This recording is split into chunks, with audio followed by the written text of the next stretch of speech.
मित्रों नमस्कार। ज्ञान मार्शल माइंड में आपका बहुत बहुत स्वागत है। मित्रों आजकल सावन का महीना चल रहा है। भगवान शिव की चारों तरफ प्रार्थना आराधना हो रही है और हम भी भगवान शिव से संबंधित वीडियो ही बना रहे हैं। और आज भी हम भगवान शिव के ही एक मंदिर के बारे में जो विंध्याचल पर्वत पर स्थित है उसके बारे में आज चर्चा करेंगे। लेकिन उससे पहले आपसे आग्रह है कि आप चैनल को अगर आपने सब्सक्राइब नहीं किया है तो कर दीजिए, शेयर कीजिए, लाइक कीजिए। और हम आपको इसी तरह से ही भगवान की आराधना से संबंधित हमारी विरासत, हमारी संस्कृति और हमारे आध्यात्म से संबंधित वीडियो लाते हैं। तो हम आज बात करेंगे अपने विशेषज्ञ डॉक्टर प्रदीप मिश्र से। डॉक्टर साहब आपका बहुत बहुत स्वागत है। तो आज आप हमें मध्य प्रदेश की यात्रा करा रहे हैं और बिंदेश्वर महादेव जी उनके बारे में। और हाँ, दरअसल विंध्येश्वर महादेव वैसे तो शिव और शक्ति के मिलन का एक बहुत बड़ा केंद्र है, लेकिन एक और वजह भी इस विंध्येश्वर महादेव को लेकर है। और वो वजह ये है कि कोई भी दुनिया के अंदर जो शिवालय है वहां पर शिवलिंग की जो जलाधारी होती है उसका मुंह उत्तर की तरफ होता है और भगवान का जो वाहन है नंदी वो उत्तर दिशा में मुंह करके बैठते हैं। लेकिन यहाँ पर पश्चिम दिशा में इकलौता मंदिर दुनिया का जहाँ पर नंदी जो है उल्टी दिशा में बैठे हुए हैं। अच्छा, ये बहुत विशेषता है इस मंदिर की। दूसरी विशेषता क्या है कि इस मंदिर के अंदर जो शिवलिंग का आकार है वो भी थोड़ा सा और शिवलिंग के आकारों से अलग है। ये विंध्येश्वर महादेव कैसे नाम पड़ा, किसने स्थापना की, किस लिए प्रसिद्ध है और क्या क्या विशेषताएं हैं। दरअसल मध्य प्रदेश के विंध्य क्षेत्र में विंध्याचल पर्वत है और विंध्याचल पर्वत पर माँ विंध्यवासिनी देवी का निवास है जो साक्षात आदिशक्ति का स्वरूप है। बहुत ही प्रसिद्ध है, बहुत ही शक्तिपीठ है। हाँ, शक्तिपीठ है। और ऐसा माना जाता है कि माँ आदिशक्ति ने ही इस स्थान की सुरक्षा की जिम्मेदारी भगवान महादेव को दी और उनको कहा कि तुम यहाँ पर निवास करो। और इसीलिए इस मंदिर का नाम विंध्येश्वर पड़ा। विंध्येश्वर का मतलब विंध्य का ईश्वर, विंध्य का रखवाला। ये है, ऐसी मान्यता है। बहुत ही सिद्ध मंदिर है, बहुत पुराना मंदिर है। चूंकि शिव और शक्ति का मिलन है इसलिए तांत्रिक पीठ है बहुत बड़ी। लेकिन ऐसा माना जाता है कि सावन के महीने में अगर आप यहाँ पर आते हैं और भोलेनाथ का जलाभिषेक करते हैं, उनके दर्शन करते हैं, तो आप ये मान के चलिए कि सारी मनोकामनाएं पूरी होती है। इस मंदिर की स्थापना को लेकर अलग अलग श्रुतियां हैं, अलग अलग पौराणिक मान्यताएं हैं। कुछ जगह ये बताया गया कि मंदिर की स्थापना, महादेव की स्थापना जो है वो रावण ने की थी। स्कंद पुराण वगैरह में जो उल्लेख है उसमें ये है कि माँ आदिशक्ति ने, विंध्यवासिनी देवी ने ही यहाँ पर उनको कहा कि आप यहाँ पर स्थापित हो। और महर्षि अगस्त से भी जुड़ी हुई एक कहानी है यहाँ पर कि महर्षि अगस्त ने, मैंने आपको पहले भी बताया था कि जब इस क्षेत्र से गुजर रहे थे तो देवता और सारे लोग परेशान थे क्योंकि विंध्याचल पर्वत अपना ऊपर की तरफ उठता चला जा रहा था और उसको अहंकार हो गया था और वो मान नहीं रहा था। और महर्षि अगस्त को दक्षिण की तरफ जाना था तो उन्होंने कहा कि भाई आप जो है अपनी ऊंचाई को नीचा कर दीजिए वरना हम जो है आपको अभी श्राप देंगे। तो विंध्याचल पर्वत की समझ में आ गया और विंध्याचल पर्वत ने कहा ठीक है महर्षि आप को मैं मार्ग दे देता हूँ। तो जाते समय उत्तर से दक्षिण की तरफ जा रहे थे तो उन्होंने जाते समय ये कहा कि देखिए जब तक मैं आऊं नहीं तब तक ये रास्ता ऐसे बनाएगा। और इस देवताओं के काम के लिए, इस समाज के काम के लिए, इस सृष्टि के काम के लिए महर्षि अगस्त जो है दक्षिण में बस गए। और गंगा यहाँ उत्तर वाहिनी है, यही क्षेत्र है वो जहाँ गंगा उत्तर वाहिनी। और उसके पीछे भी कहानी यही है कि देवादेव महादेव को जब ये समझ में आया कि महर्षि अगस्त ने देवताओं का और मनुष्यों के लिए इतना बड़ा काम किया है तो उन्होंने कहा कि कैसे गंगा दक्षिण की तरफ कैसे जाए। तो उन्होंने कावेरी, हाँ उन्होंने फिर कावेरी की स्थापना, कावेरी जी का जन्म। तो वहां पर उनको ऋषियों को भी गंगा जल कैसे मिले। और इसी से जुड़ी हुई इस मंदिर से एक और बहुत महत्वपूर्ण चीज ये है कि ऐसा माना जाता है और माना नहीं जाता, ये हमारे पुराणों में लिखा हुआ है, हमारे धार्मिक ग्रंथों में, कि माँ गंगा यहाँ शयन करती है। शयन करने का मतलब माँ गंगा की धारा यहाँ पर जो है बहुत मध्यम हो जाती है, धीमी हो जाती है और शिव के चरणों में वो शयन करती है। तो ये बिंदेश्वर महादेव की महत्ता है। अब इसका जो मैंने 2-3 चीजें आपको बताई कि इसका शिवलिंग जो है वो और शिवलिंग से अलग है। ये शिवलिंग और शिवलिंग की तरह गोल नहीं है, बल्कि थोड़ा ऊर्ध्वमुखी है और त्रिकोण रूप में है।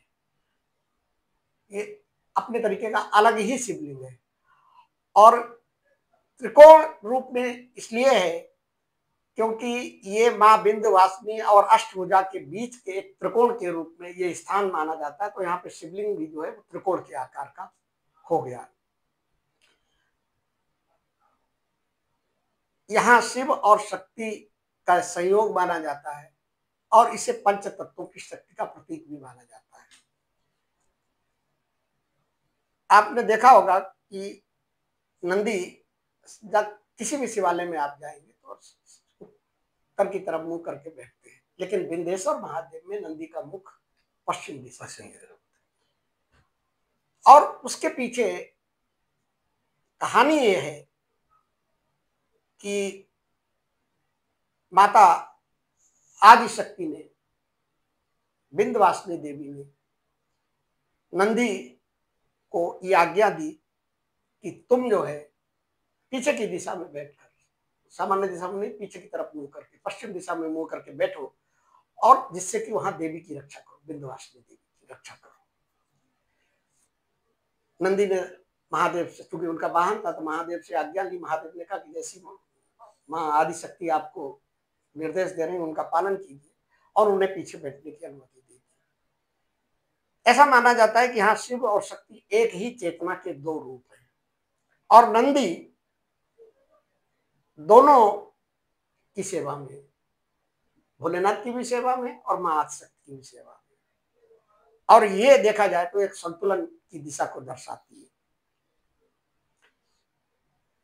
गंगा की जो शयन आरती के बारे में जो मैंने आपको बताया, शयन आरती, जो गंगा की शयन के बारे में मैंने बताया कि गंगा यहाँ पर शयन करती हैं और उसके प्रमाण भी हैं। यहाँ पर इस क्षेत्र में अपने प्रभाव को उन्होंने धीमा किया, विश्राम किया और शिव के चरणों में बैठकर शयन किया। लेकिन बहुत से लोगों को ये बात नहीं पता है कि रात्रि के समय, इसलिए इसे कहा जाता है, हमारे पुराणों में लिखा हुआ है और बहुत से लोगों ने इसका अनुभव भी किया जो सिद्ध तांत्रिक और योगी है, कि रात्रि के समय में यहाँ जो जलधारा है उसकी ध्वनि बदल जाती है और वो ध्वनि जैसे कलकल करती हुई ध्वनि होती तेज नदी की, तो वो ध्वनि जैसे कोई स्त्री सांस ले रही हो उस तरीके की हो जाती है। तो माना यह जाता है कि माँ गंगा यहाँ पर शयन कर रही है और उनकी सांस की आवाज आ रही है। इसको गंगा शयन की ध्वनि भी कहा जाता है। पूर्णिमा की रात में यहाँ तांत्रिक जो साधक होते हैं वो माँ गंगा का ध्यान करते हैं और उसके बाद अपनी तांत्रिक क्रियाएं शुरू करते हैं। और इसके पीछे मान्यता ये मानी जाती है कि चूंकि तांत्रिक क्रियाएं रात में होती है, तो उनका, तांत्रिकों का मानना ये है कि माँ इस समय जो है आराम से विश्राम कर रही है, शयन कर रही है, तो हमारी तंत्र साधना और जल्दी पूरी हो जाएगी। अब मान्यता ये मानी जाती है कि इस मंदिर में आके पूजा करने से लोगों की सारी मनोकामनाएं पूरी होती हैं। जैसे कि बहुत से लोगों के बारे में बताया गया कि जो निसंतान दंपति हैं, या जिनके यहाँ ग्रह कलेश है, या जिनके काम रुके हुए हैं, या जिनके यहाँ निगेटिव एनर्जी है, इस तरीके की चीजें हैं, तो वो जो है यहाँ पर आते हैं और अपना जब सावन में जलाभिषेक करते हैं या सामान्य दिनों में भी जलाभिषेक करते हैं, तो यहाँ पर उनको भोलेनाथ की कृपा मिलती है। अब है क्या कि माँ विंध्यवासिनी ने विंध्य क्षेत्र को अपने निवास स्थली बनाया और उन्होंने महादेव को कहा कि भाई आप भी यहीं आइए, ताकि शिव और शक्ति का संतुलन बना रहे। अब जब शिव और शक्ति का यहाँ पर मिलन हुआ तो ऊर्जा का केंद्र बहुत ज्यादा हो गया है और वो ऊर्जा जो है वो नियंत्रण से बाहर होने लगी। तो ऐसे में माता आदिशक्ति ने, गंगा माँ का आवाहन किया, आदेश दिया कि जो तीव्र ऊर्जा यहाँ उत्पन्न हो रही है उसको शांत और स्थिर करने के लिए आप यहाँ आइए और रुकिए। और इसीलिए माता जो है यहाँ पर शयन करती है, जिससे कि वो जो तीव्र ऊर्जा है, जिससे क्योंकि वो ऊर्जा सबके बस की नहीं, शिव और शक्ति की ऊर्जा अगर एक जगह पे हो तो उसको वो नियंत्रित करती है, एक तरीके से उसको बैलेंस करती है, संतुलन करती है। और उसी को हम कावेरी बोलते हैं। नहीं, कावेरी तो दक्षिण में, हाँ। कावेरी तो दक्षिण में, कावेरी यहाँ नहीं है। नहीं, दक्षिण में, पर लेकिन ये जाके वहां मिल जाती है।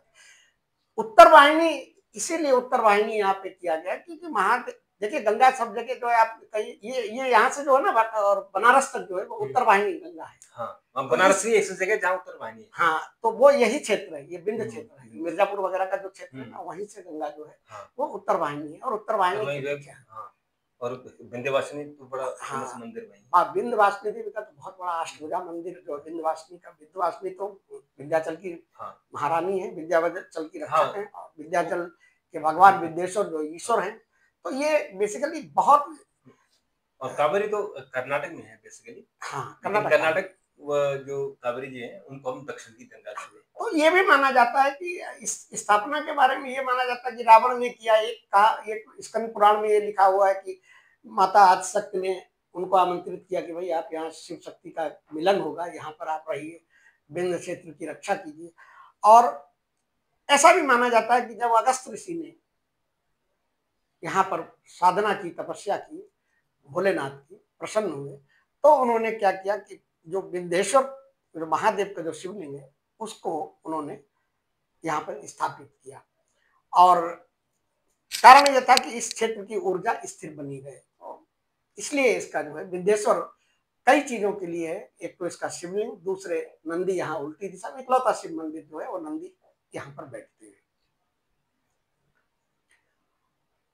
विंध्येश्वर महादेव विंध्य के ईष्ट माने जाते हैं।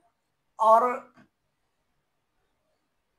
अश्वत्थामा को लेकर भी यहाँ कहानियां जुड़ी हुई हैं। इस पर्वत श्रृंखला में दिखाई पड़ते हैं। ऐसा माना जाता है कि विंध्याचल देवी में भी वो पूजा करने आते हैं, और ऐसा माना जाता है कि विंध्येश्वर महादेव में भी वो जो है यहाँ पर आते हैं और भगवान भोलेनाथ की आराधना करते हैं। ऐसी मान्यता है, किसी ने देखा नहीं है लेकिन मान्यता इस तरीके की। हर लोग कहते हैं कि वो रात को आते हैं, सब मंदिर को साफ करें तो रात को वहाँ फूल बिखरे होते हैं।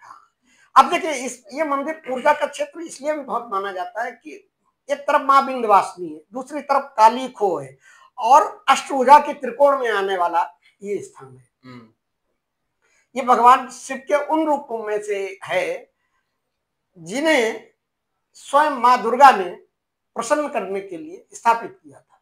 ऐसी हमारे स्कंद पुराण में बताया गया है कि उस शिवलिंग को, उस मंदिर को, उस स्थान को, जिसको भगवान शिव को प्रसन्न करने के लिए माँ ने उनका आह्वान किया और कहा कि आप यहाँ पर बैठिए, इसलिए इस मंदिर की विशेष महत्ता है। बिल्कुल। और हमने ऐसे जो कई ऐसे मंदिरों की बात की है जो सिद्धपीठ है, और उसमें ऐसा कहा जाता है कि भगवान स्वयं वहाँ विश्राम करते हैं, वहाँ आए। जैसे ओंकारेश्वर जी, हाँ, तो रात को आते ही हैं, चौसर खेलने आते हैं, ऐसी मान्यता है। कई महादेव के कई मंदिरों के बारे में ऐसा कहा जाता है। तो ये भी बहुत ही सिद्ध मंदिर है।